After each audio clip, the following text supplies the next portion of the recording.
Harley just opened a door the public wasn't looking at, and the sound coming through it isn't roar, it's hesitation. New emissions targets, certification timing, and strategic production decisions are converging at the same moment. The 2026 lineup should be gearing up for reveal season. That's the kind of intersection where rumors ignite, but the real story matters a lot more than the noise. The consequences could shape everything from dealer inventory to resale values and which engines make it through unaltered.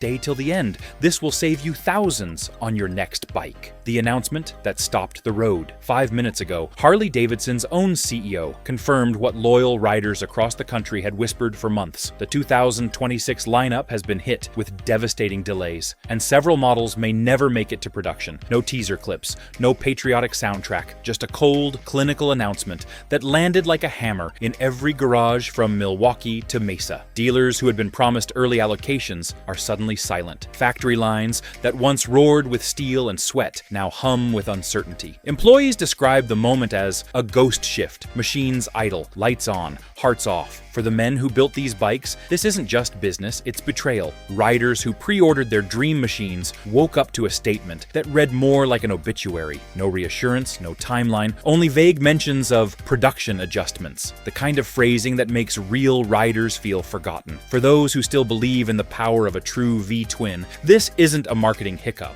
It's a gut punch. The open road suddenly feels quieter, the heartbeat of Harley dulled by corporate hesitation. Something bigger is happening behind those factory gates, something that doesn't add up. Because when a company built on freedom goes silent overnight, the question isn't what happened, it's why. The answer began surfacing, where the silence hit hardest inside the dealerships themselves. Dealers in silence. Across America, Harley showrooms that once buzzed with the low growl of test rides have fallen eerily quiet. Phone lines flash unanswered. Orders are paused. Salesmen who've spent decades selling dreams can only shrug when riders ask, "What's going on with the 2026 models?" Behind closed doors, managers refresh internal portals showing every upcoming unit as locked. No updates, no delivery dates, just corporate limbo. One dealer in Ohio said, "It feels like the AMF years all over again, except this time, no one's admitting it." That comment spread fast through private dealer chats, echoing the same fear.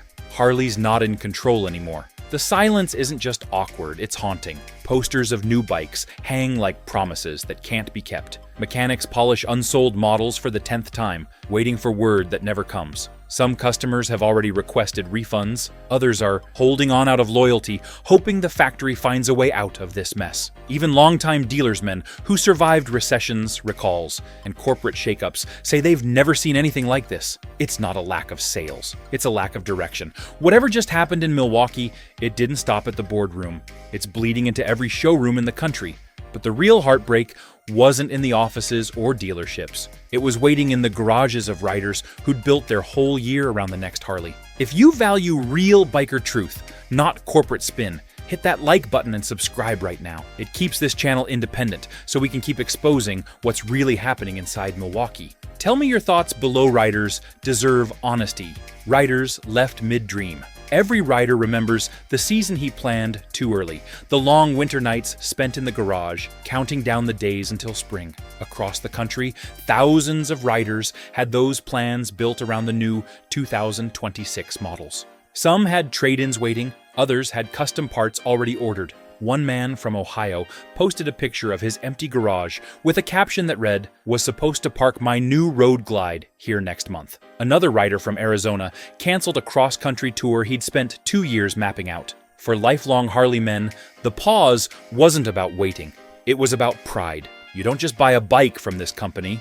You buy into the promise that freedom still has a sound. That promise suddenly went quiet. Many riders felt abandoned, as if the brand that carried their stories had turned its back. Forums filled with disbelief and anger. A few defended the company, saying quality control or new laws might be behind it. But most just wanted transparency. "If the suits are scared to say it, we'll figure it out ourselves," one veteran posted. Wives who had listened to engine talk for months asked gentle questions that stung. So what now? For some, the dream shifted to used bikes, older models with soul still intact. But even those choices felt heavy. The new generation was supposed to prove that Harley still understood its oldest believers. Now, those believers were left staring at dark screens and empty roads. Disappointment shifted towards suspicion. Something bigger was steering this pause. While Harley faces uncertainty, make sure your setup's solid. Everything I ride with is linked in the description below. Reading between the lines. A day after the CEO's announcement, analysts began publishing their takes. One recurring phrase appeared again and again: regulatory compliance. That vague pair of words set off alarms among industry insiders. Environmental standards were tightening across the board, but Harley's delay hinted at something deeper. Perhaps a rule shift buried in Washington's latest emissions package. Sources inside the company quietly referenced new composite benchmarks and pending certification variables. To anyone fluent in corporate translation, that meant trouble. By the weekend, major news outlets framed the story as Harley Davidson navigating environmental headwinds. Riders saw right through it. One retired engineer put it bluntly online: when the government moves the goalposts, Harley takes the penalty. The suspicion wasn't paranoia, it was experience. Riders have lived through decades of red tape reshaping the bikes they love, from carburetor bans to noise restrictions. Each time, the soul of the machine took a hit. Dealers confirmed receiving hush-hush memos instructing them not to speculate about compliance issues. That only fueled the fire. Riders began wondering what was really at stake. Was it the air-cooled legacy itself? The idea that Harley's next generation might be forced to compromise its character for regulations cut deep. The phrase, "pause for review," suddenly sounded more like forced to change. For the first time, suspicion outpaced anger. If this wasn't Harley's choice, who was calling the shots? The community didn't have answers, but it had resolve. Forums turned into war rooms. Veteran riders began talking about letters, rallies, and petitions. Because when freedom meets bureaucracy, history shows which side real riders stand on. Behind polished boardroom doors, the real reason finally took shape. Juneau Avenue. Under fluorescence. Behind the glass doors of Harley Davidson's Juneau Avenue headquarters, the lights stayed on long after dark. Engineers, accountants, and department heads sat under the same buzzing fluorescent hum that had lit the company's triumphs and disasters for decades. But this time, the air carried something heavier than routine stress. The delay of the 2026 lineup wasn't a rumor anymore. It was a deadline with no end. One engineer later said it felt like working inside a pressure cooker with the gauge broken. At one end of the long conference table, engineers from the powertrain division laid out blueprints, numbers, and notes, trying to convince executives that the air-cooled Heritage could survive whatever new rules were coming. Across from them, the finance team pushed spreadsheets showing costs that could drown even a giant. Every fix added millions. Every delay risked fines. Somewhere between tradition and arithmetic, Harley's identity sat trembling on the edge. The men who once measured freedom by horsepower were now measuring it by compliance margins. Arguments broke out quietly but often. Older engineers defended the Milwaukee 8 platform with pride, calling it the last true American heartbeat. Younger managers whispered about survival and investor expectations. The CEO listened, his hands folded, his face unreadable. "We are not killing Heritage," he said. "We are trying to protect the future." But to the men in that room, it sounded like the same thing. For decades, Harley had built rebellion in steel. Now, under those flickering lights, rebellion had turned into risk management. Arguments faded as one buried regulation rewrote every design plan. The clause no one saw coming. The call came from Washington, not as a warning, but as a formality. A new regulatory framework had been approved earlier in the year, a sprawling Environmental and Safety Reform Act with thousands of pages of technical mandates.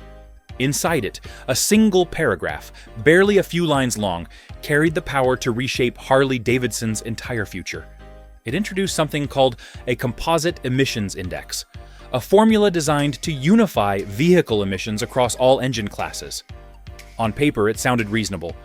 In practice, it cornered the air-cooled V-twin. The new standard demanded consistency that air-cooled designs could never promise. These engines breathe through metal, not circuitry. They live off airflow, weather, and rhythm, the natural imperfections that make them alive. The composite index left no room for that kind of soul. If an engine exceeded the target by even a fraction, it was considered non-compliant. And while the law didn't explicitly ban older designs, it required annual testing and documentation that smaller production lines could never keep up with. Overnight, Harley's signature heartbeat became a legal liability. Corporate lawyers in Milwaukee read the clause 3 times, hoping they'd misunderstood it. But the meaning was clear. Every V-twin that didn't meet the new index by January of 2026 would need to be recertified or retired.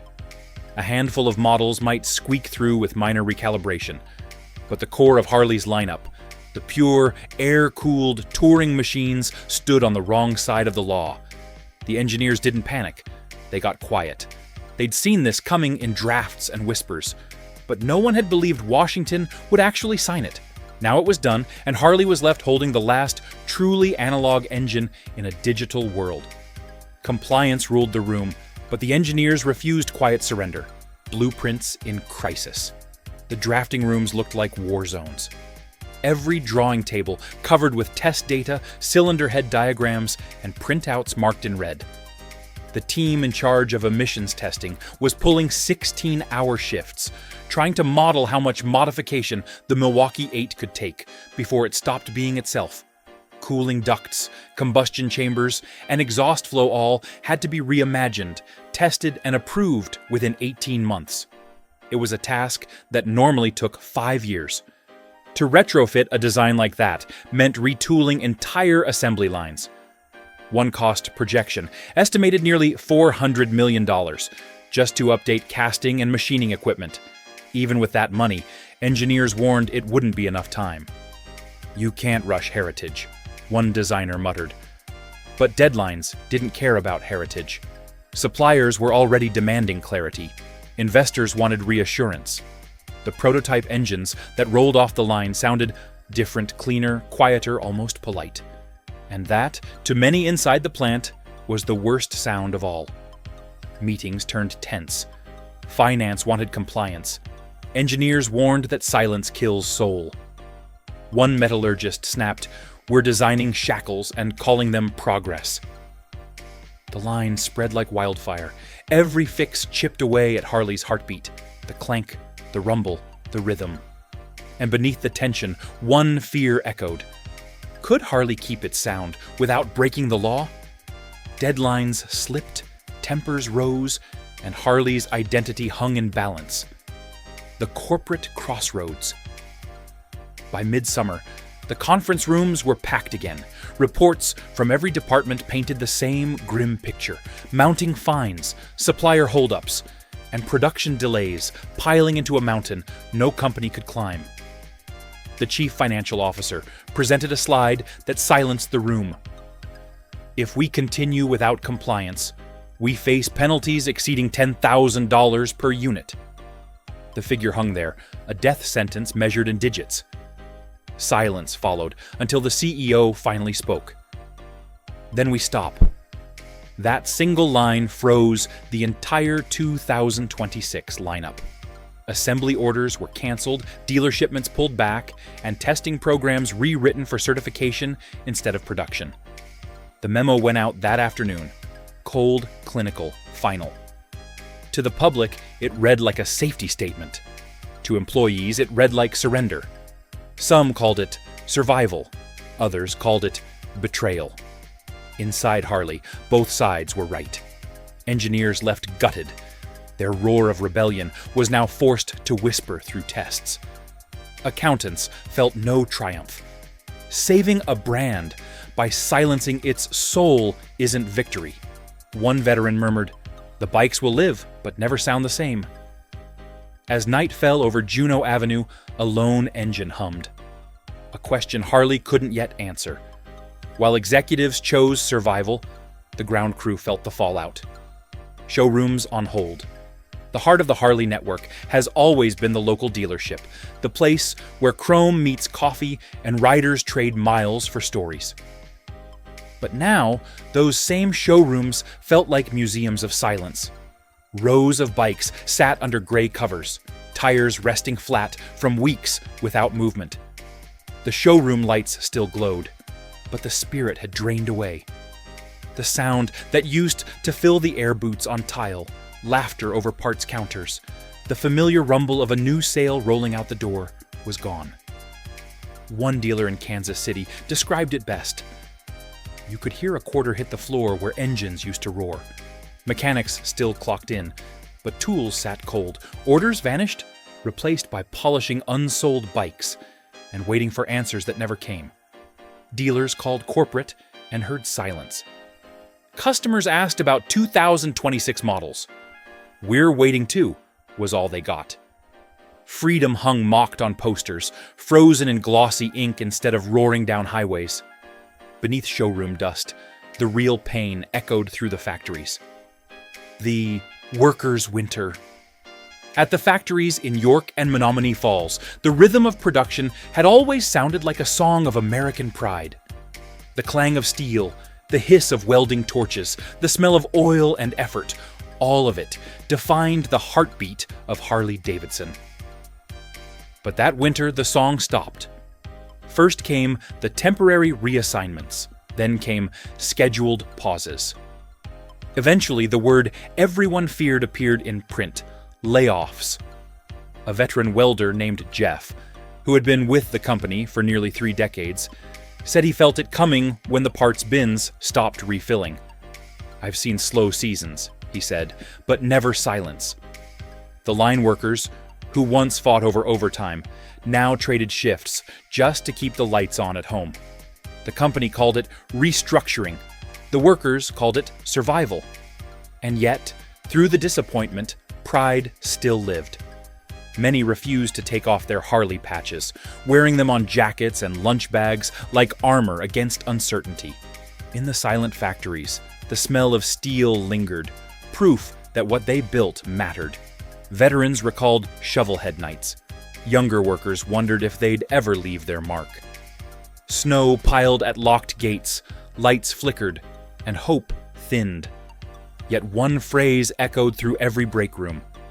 "They can shut the line down, but they can't shut us down." From shuttered plants came voices ready to take the streets.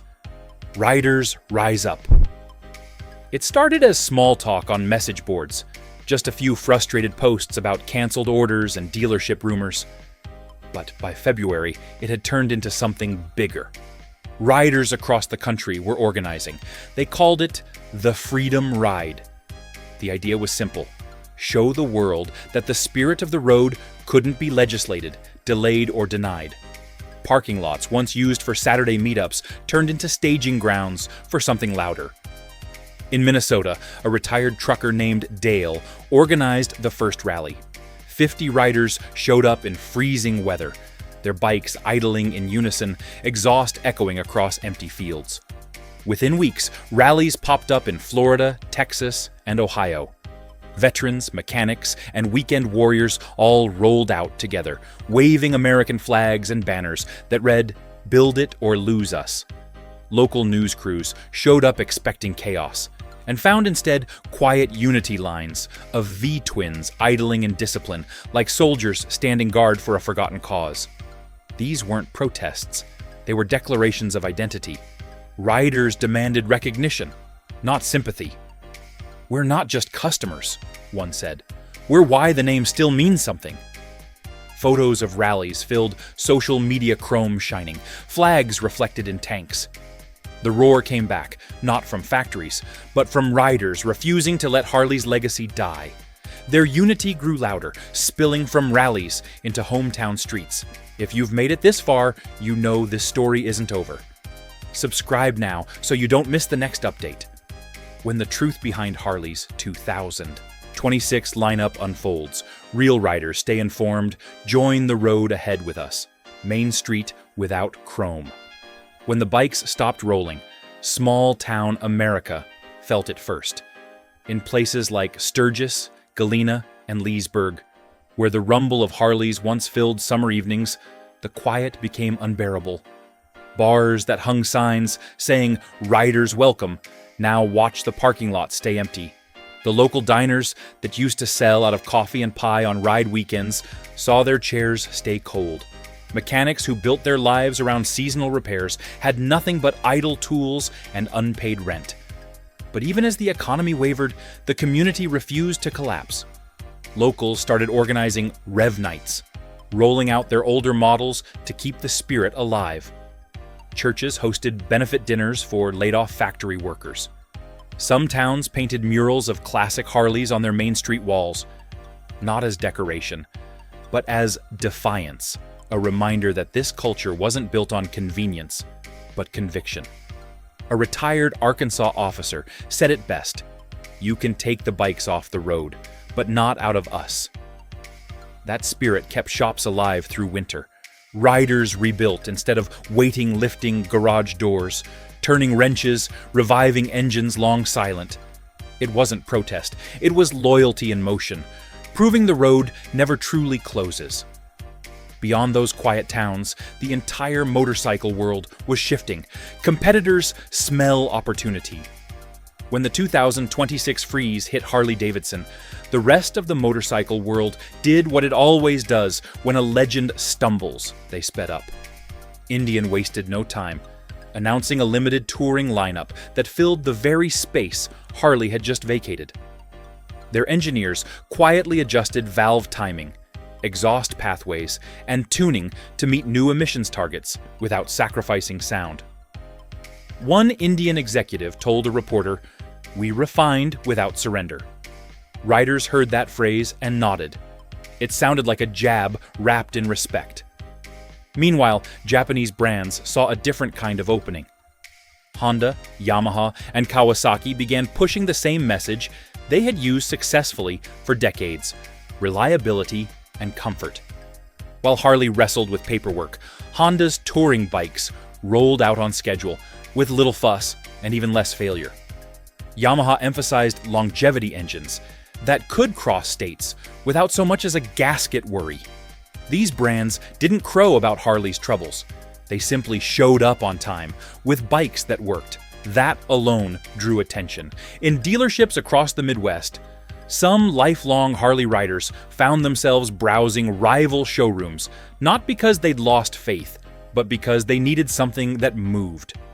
Mechanics noticed an uptick in trade requests for Indian and Honda touring models.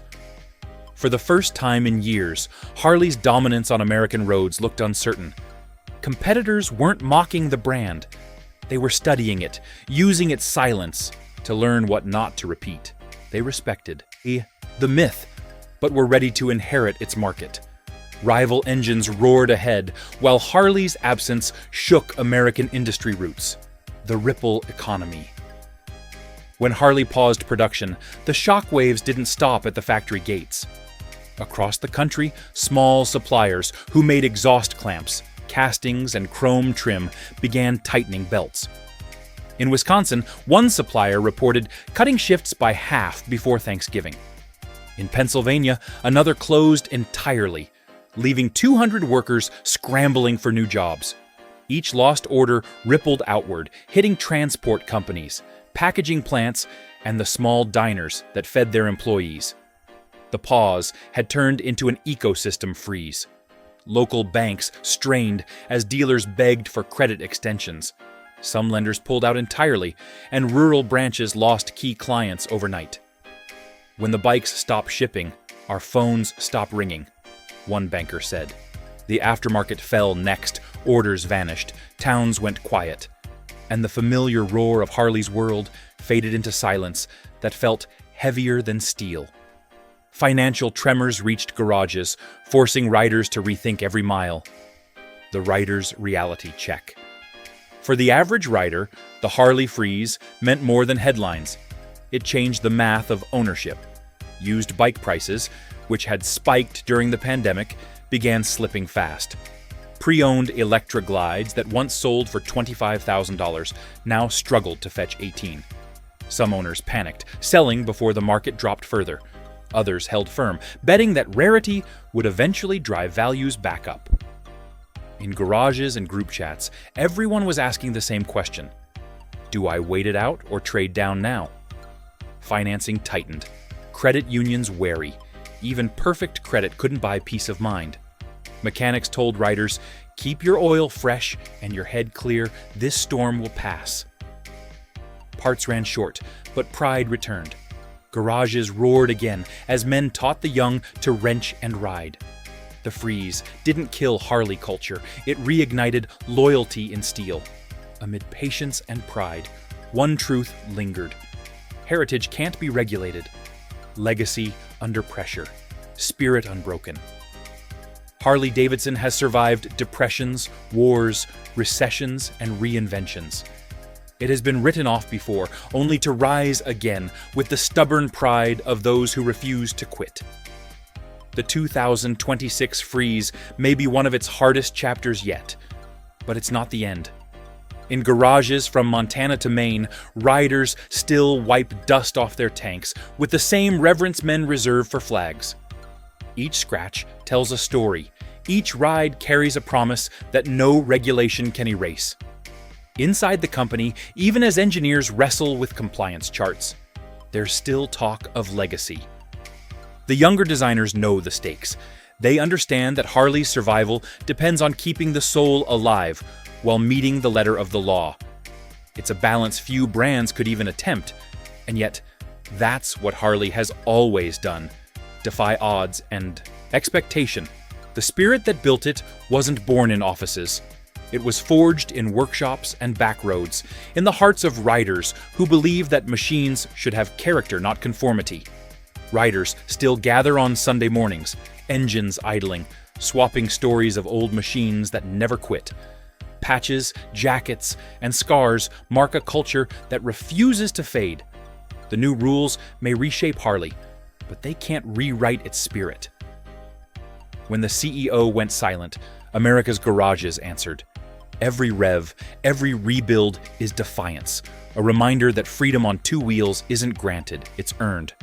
As long as riders remember that, the road will never fall silent. That's where things stand right now. No guesswork, no fluff, just the reality riders are watching closely. Now I want to hear from you. Are you buying, waiting, or riding what you've got into 2026? Drop it in the comments. If this helps, hit that like button so more riders see it. And if you want updates that actually matter, hit subscribe.